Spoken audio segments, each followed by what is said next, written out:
ஸ்ரீ கர்க சம்ஹிதை மதுரா காண்டத்தின் 18ஆம் அத்தியாயம். கோபியர்களின் முக பாவங்களும் கோபிகைகளுக்கு விடை கொடுத்து உத்தவர் வடமதுரைக்கு திரும்புவதும்.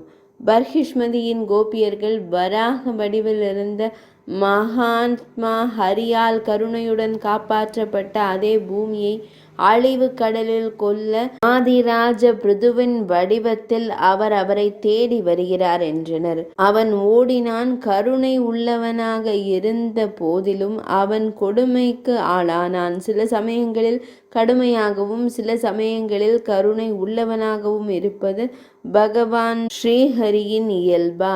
கொடி போன்ற கோபியர்கள் கூறினார்கள், உலகின் சிறந்த மருத்துவர். கடந்த காலத்தில் அமிர்த கலசத்தால் கடல் பிளக்கப்பட்டது. ஆனால் அவர் அதை தனது கரங்களால் அருந்தவில்லை. ஆனால் தேவர்களும் அசுரர்களும் அதற்கு எதிரிகளாகி போருக்கு தயாரான போது சண்டைக்காரராக பகவான் ஸ்ரீஹரி தானே ஒரு அழகான பெண்ணின் வடிவத்தை எடுத்து அந்த அமிர்தத்தை தேவர்களுக்கு மட்டுமே கொடுத்தார். நாகேந்திரனின் மகன்களின் வடிவத்தில் இருந்த கோபியர்கள் தண்டக என்ற பெரிய காட்டில் பகவான் ஸ்ரீராமரின் வடிவத்தில் பகவான் ஸ்ரீஹரியை கண்ட சூர்பனகை அவரை தனது கணவராக ஆக்கிக்கொள்ள ஆசைப்பட்டு அவரிடம் வந்தாள். ஆனால் அவர் லக்ஷ்மண சுவாமியுடன் இணைந்து அந்த பெண்ணின் மூக்கையும் செவிகளையும் வெட்டி சிதைத்தார். இது என்ன கொடுமை! அவர் அவர்களுக்கு என்ன தீங்கு செய்தார் என்றனர். கோபியர்களின் உருவத்தில் இருந்த கடல் பெண்கள் தினமும் நூற்றுக்கணக்கான இல்லங்களுக்கு சென்று மக்களுக்கு மகிழ்ச்சியையும் துக்கத்தையும் தரும் அந்த நிலையற்ற லக்ஷ்மி தேவி பகவான் ஸ்ரீஹரியுடன் எப்படி தனது சொந்தம் நிறைந்தவராகவும் நல்ல நடத்தை கொண்டவராகவும் இருக்கிறார் என்றனர்.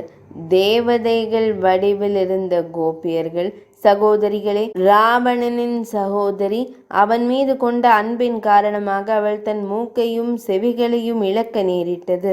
எனவே அவனை மறந்துவிடு. அவன் உன் மூக்கையும் செவிகளையும் காப்பாற்றியதன் மூலம் அதைவிட அதிக கருணையை உனக்கு காட்டியிருக்கிறான் என்றனர். தெய்வீக கோபியர்கள், இது அரசர் பலி என்றனர். அவர் அனைவருக்கும் இறைவன். பலிகளை ஏற்றுக்கொள்கிறார். அவற்றை கட்டிய பிறகும் கருணை காட்டுகிறார். ரட்சிப்பின் இறைவனாக இருந்த போதிலும் அவர் தனது பக்தரான பலியை பாதாள உலகில் தள்ளினார். அவரது கதை ஆச்சரியத்தை தூண்டுகிறது. தெய்வீக கோபியர்கள் கூறினார்கள், முன்னர் மனு சதரூபருடன் அமைதியான முறையில் தவம் செய்தார். அந்த நேரத்தில் அசுரர்கள் அவர்களுக்கு பல தொல்லைகளை ஏற்படுத்தினர். பின்னர் கருணையுள்ள பகவான் ஸ்ரீஹரி வந்து அவர்களை பாதுகாத்தார். முதலில் வலியை ஏற்படுத்தி பின்னர் அவர்களின் கண்ணீரை விழிநீரை துடைப்பது அவரது இயல்பு. சத்வகுணம் கொண்ட கோபியர்கள் துருவ சுவாமியும் பிரகலாத ஆழ்வாரும் முதலில் நிரம்ப துன்பங்களை அனுபவித்தனர். அதன் பிறகு அவர்களை அன்புடன் பாதுகாத்தனர். ஏழைகளிடம் கருணை காட்டும் நம் இறைவன் முதலில் யாரையும் பாதுகாப்பதில்லை. அவர்கள் துன்பப்பட்ட பிறகுதான் அவரை பாதுகாப்பார் என்றனர். காம உணர்ச்சியில் இருந்த கோபியர்கள் இந்த தலைமை துறவி மன்னர்களான ருக்மாங்கதன், ஹரிச்சந்திரன் மற்றும் அம்பரீஷனின் உண்மையை சோதிப்பதன் மூலம் பகவான் ஸ்ரீஹரி மீண்டும் அவர்களுக்கு பகவதியின் செழிப்பை வழங்கினார். நம் அன்பும் சோதிக்கப்படலாம் என்று கூறினார்கள். இருள் வடிவில் இருந்த கோபியர்கள் கூறினார்கள், நயவஞ்சகமும் சக்தியும் மிக்க பகவான் ஸ்ரீஹரி கடந்த காலத்தில் பிருந்தாவனத்தை ஏமாற்றினார். இன்று வஞ்சகமும் சக்தியும் மிக்க திரிவக்ரா என்ற பெயர் கொண்ட முதுகு வளைந்த பெண்ணானவள் அவர்களை ஏமாற்றிவிட்டார். ஒருவர் பெறுவது போலவே அதுவே நடக்கிறது. ஒரு கத்தி அல்லது வாள் ஒரு பக்கம் வளைந்திருந்தாலும் அது பலரை கொல்கிறது. இங்கே கூன் வளைந்த பெண் 3 பக்கங்களிலிருந்தும் வளைந்திருக்கும். அவள் 3 பக்கங்களிலும் வளைந்திருக்கும் பகவான் ஸ்ரீ கிருஷ்ணரை கண்டுபிடித்து விட்டாள். பிறகு அவள் இன்னும் எத்தனை பேரை கொல்வாள்? எதுவும் கூற இயலாது. பகவான் ஸ்ரீ கிருஷ்ணருக்காக காத்திருப்பதால் நம் விழிகள்தான் வலிக்கின்றன. மேலும் அவர் வருவதற்கான நேரம் வாமனமூர்த்தியின் பாதங்களைப் போல அதிகரித்து வருகிறது. இந்த மாதவ மாதத்தில் மாதவன் இல்லாமல் நம் தோல் வெளிரி போனது.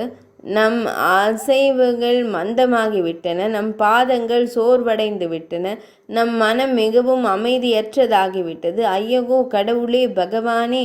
நந்தன் மகன் காலையில் தனது துணை மனைவியின் கழுத்தணியின் அடையாளத்துடன் வருவதை நாம் அனைவரும் எப்போது காண்போம்? நாரத மாமுனிவர் கூறினார், அரசரே, இவ்வாறு பகவான் ஸ்ரீ கிருஷ்ணரை குறித்து சிந்தித்து மையல் பயப்பட்ட கோபியர்கள் பதட்டத்தில் ஆழத் தொடங்கினர். மயக்கத்தில் தரையில் விழுந்தனர். பின்னர் அவர்கள் அனைவருக்கும் தனித்தனியாக உறுதிமொழிகளை கொடுத்து ஒழுக்கத்தில் திறமையான வார்த்தைகளால் அனைத்து கோபியர்களுக்கும் விளக்கிய பின்னர் உத்தவர் ராதா ராணியிடம் உரையாடினார். உத்தவர் கூறினார், பூர்ணதம் கிருஷ்ண ஸ்வரூபே விஷபானு வரநந்தினி, தயவு செய்து என்னை செல்ல அனுமதியுங்கள். பிரஜேஸ்வரி, உங்களுக்கு வணக்கங்கள். சுபம், தயவு செய்து மகாத்மா பகவான் ஸ்ரீ கிருஷ்ணரின் கடிதத்திற்கு பதிலளியுங்கள். அவ்வாறு செய்வதன் மூலம் விரைவில் அவரது பாதங்களில் என் மரியாதையை செலுத்தி அவரை உங்களிடம் அழைத்து வருவேன் என்றார்.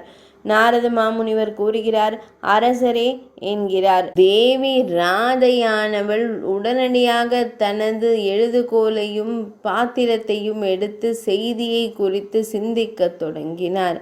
அதே நேரத்தில் அவரது விழிகளிலிருந்து வெளிநீர் வழியத் தொடங்கியது. தேவி ராதை ஒவ்வொரு கடிதத்தையும் கரங்களில் எடுத்து படிக்கலானார்.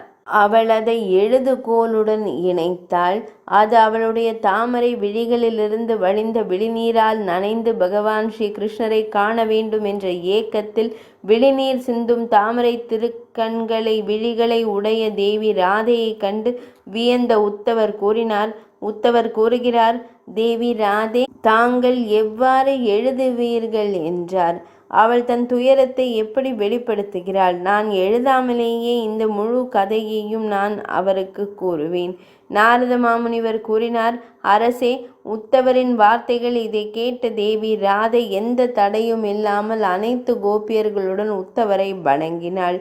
உச்ச தேவியான ராதையை வணங்கி வலம் வந்து கோபியர்களுக்கு விடை பெற்று அனைவருக்கும் தலையை மீண்டும் மீண்டும் வணங்கிய பின்னர் உத்தவர் நகைகளால் அலங்கரிக்கப்பட்ட தெய்வீக ரதத்தில் ஏறினார்.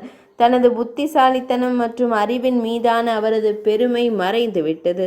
மாலையில் அவர் நந்த மகாராஜரின் இல்லத்திற்கு திரும்பினார். காலையில் அன்னை யசோதையை வழங்கிய பின்னர் உத்தவர் நந்த மகாராஜரின் அனுமதியை பெற்று 9 நந்தர்கள், ரிஷபானு தேவர், உபநந்தர், மற்றவர்கள் மற்றும் பகவான் ஸ்ரீ கிருஷ்ணரின் அனைத்து நண்பர்களிடமிருந்தும் விலகிச் சென்றார்.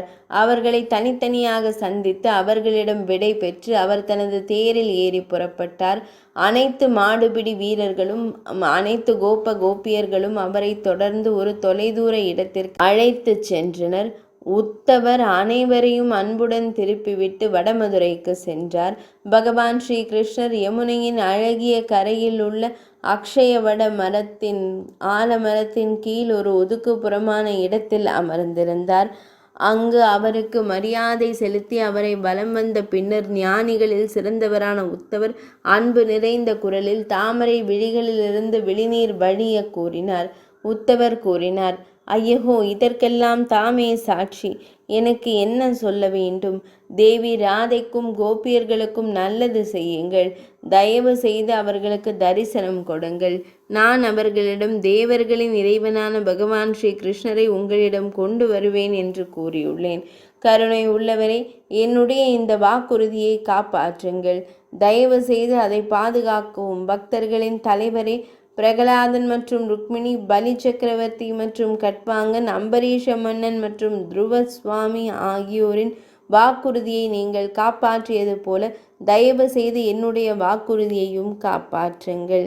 இது ஸ்ரீ கர்க சம்ஹிதையின் மதுரா காண்டத்தில் உள்ள நாரத மாமுனிவர் மற்றும் பகுலாஸ்வ மன்னருக்கிடையிலான சம்வாதம் என்று அழைக்கப்படும் உரையாடலில் உருவான கோபியர்களின் வார்த்தைகளும் உத்தவர் வடமதுரைக்கு திரும்புதலும் என்ற திருநாமம் கொண்ட தலைப்பினால் உருவான 18ஆம் அத்தியாயம் இனிதே நிறைவடைந்தது.